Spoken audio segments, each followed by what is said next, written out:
members and friends here gathered. Give my profound gratitude to Jehovah, the Almighty God, through our ransom of Jesus Christ, for the opportunity we have to gather here. Sorry, the tribute I'll be reading during the period of printing, we sent the wrong one, which was not the updated one. So the updated one is what I'll be reading from. We will have some variation from what is there, but it's almost the same. So I'll read. A tribute presented by members of the Adiawa family on the occasion of the burial ceremony of our daughter, Sister Josephine, Ebosa ní Adiawa, on Saturday, February 26, 2022, in Egwere Agbaro, in Ughelli North local government area of Delta State. Dearly beloved brothers, sisters, relations, friends, and sympathizers, hail Jehovah and Jesus Christ. We thank God for His goodness and protection and for the journey mercies granted us all here to Egwere Agbaro. See Psalm 3 verse 5, Psalm 4 verse 8, and Lamentation chapter 3 verse 22 and 23. The Adiawa family is still lost in the euphoria of painful death, but with total submission to God's will, we are gathered here under an atmosphere of grief to accord our faithful and dedicated departed sister a befitting Christian burial, to pay our last respect as we commit our remains to the Mother Earth where she was taken. Death is an inevitable end of every living being. It is a huge debt hanging on the neck of the living. Julius Caesar described death as one-time occurrence for the valiant.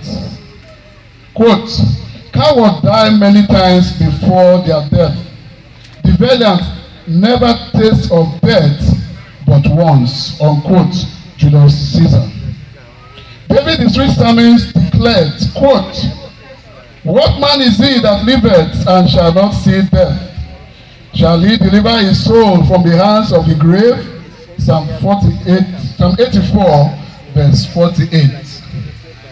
The death of Sister Josephine, organizer there at Adiawa, Ebosa ní Adiawa, came to us, members of the Adiawa family, that morning of 15th December 2021, not only as a root shock, but heart full of pains, as we are yet to come to terms with the true reality of our demise.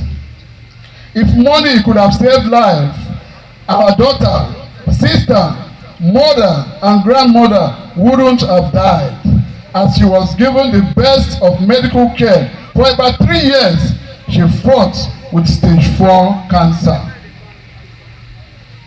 We had a wonderful and miraculous surgery, sessions of chemotherapy, radiotherapy, monthly CT scan, and abdominal scan.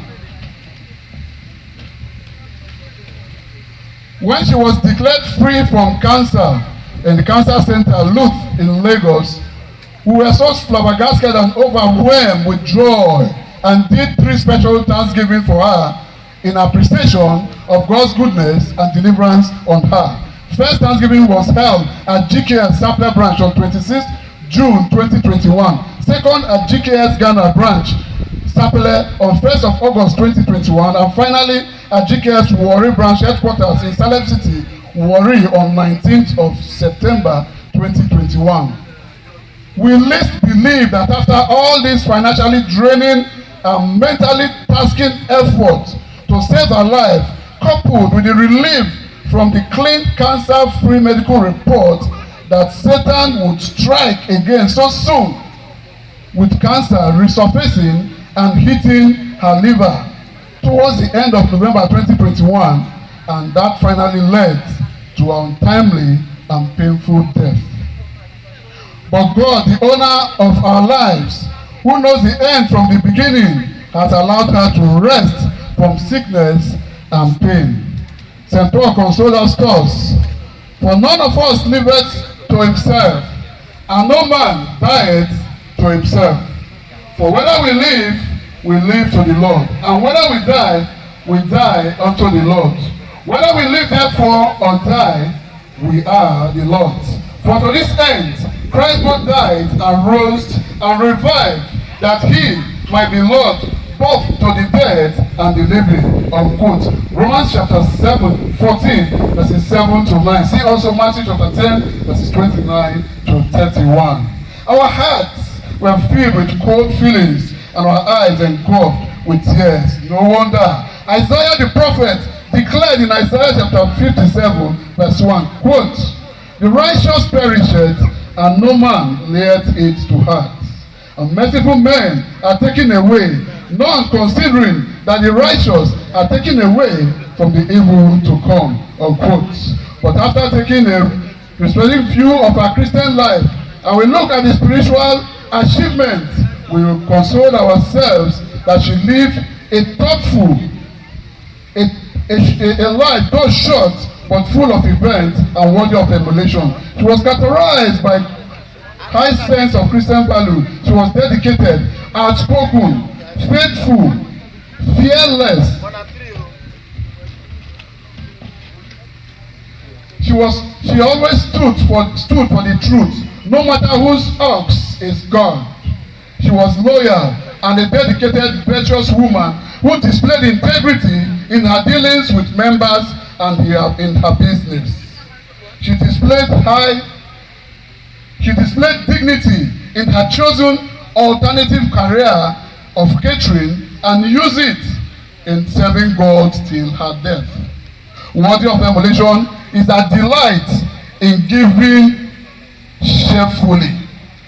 Even in her sick state, when she could no longer fend for herself, little stipend given to her for upkeep, she took delight in giving and making others happy by sharing what she had.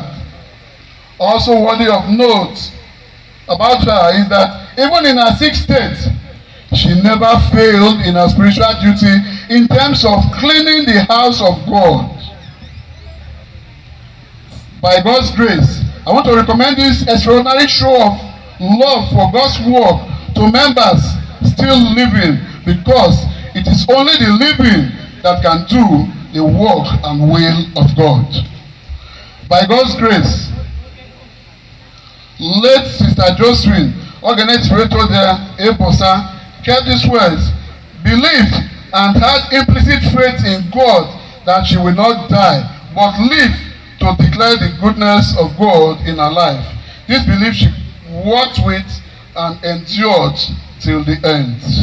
Today, by God's grace, we are strong in faith and ready to forge ahead, having taken consolation in the scriptures to wit, to everything there is a season and a time for every purpose under the heaven.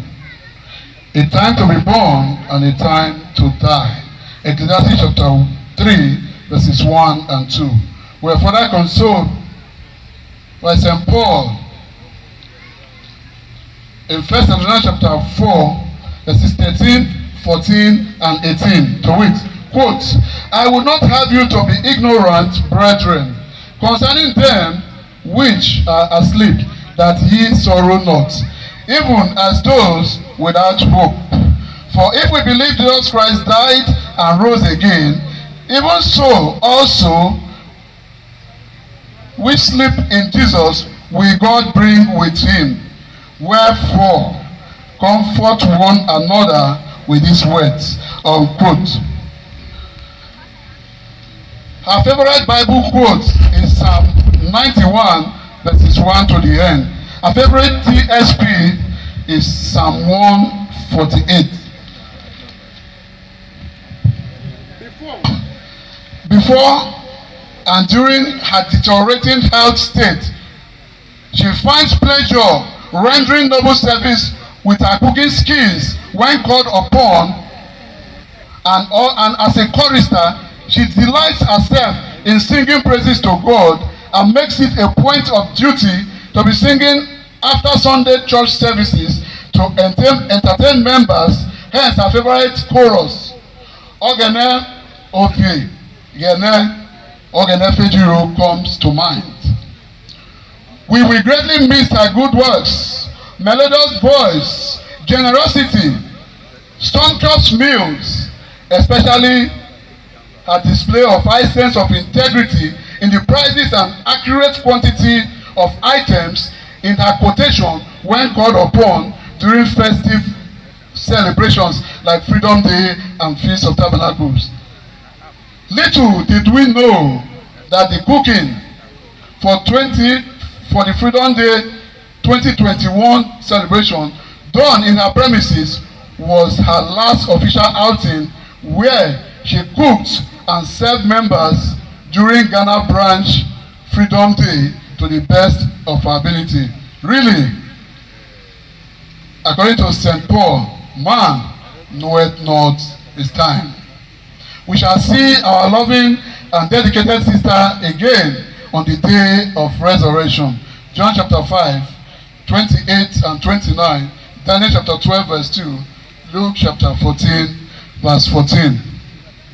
We, the Adiawa family, would like to take one of our favorite songs also, entitled His Eyes is on the Sparrow. The choir will lead on. F.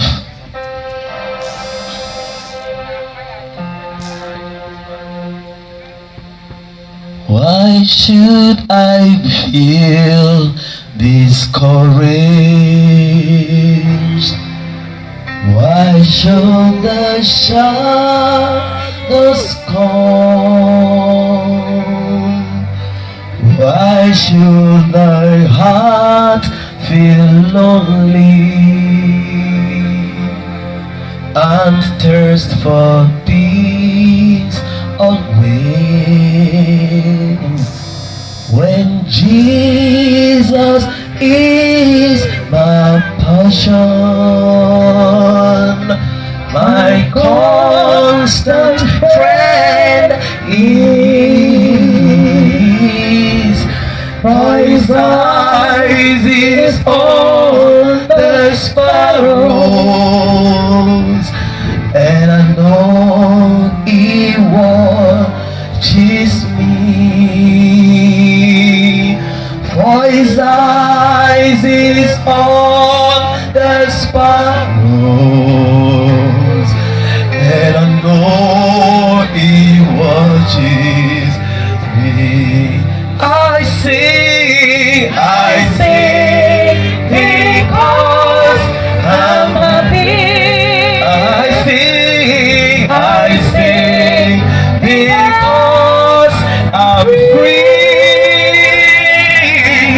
For his eye is on the sparrow, and I know he watches me. For his eyes is on the sparrows,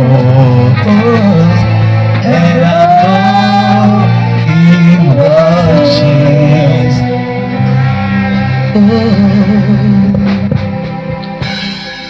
Thank you. Thank you for listening to us. Thank you very much. Thank you, members of the Adiawa family. Thank you very much for that lengthy but well worded tribute. Thank you very much.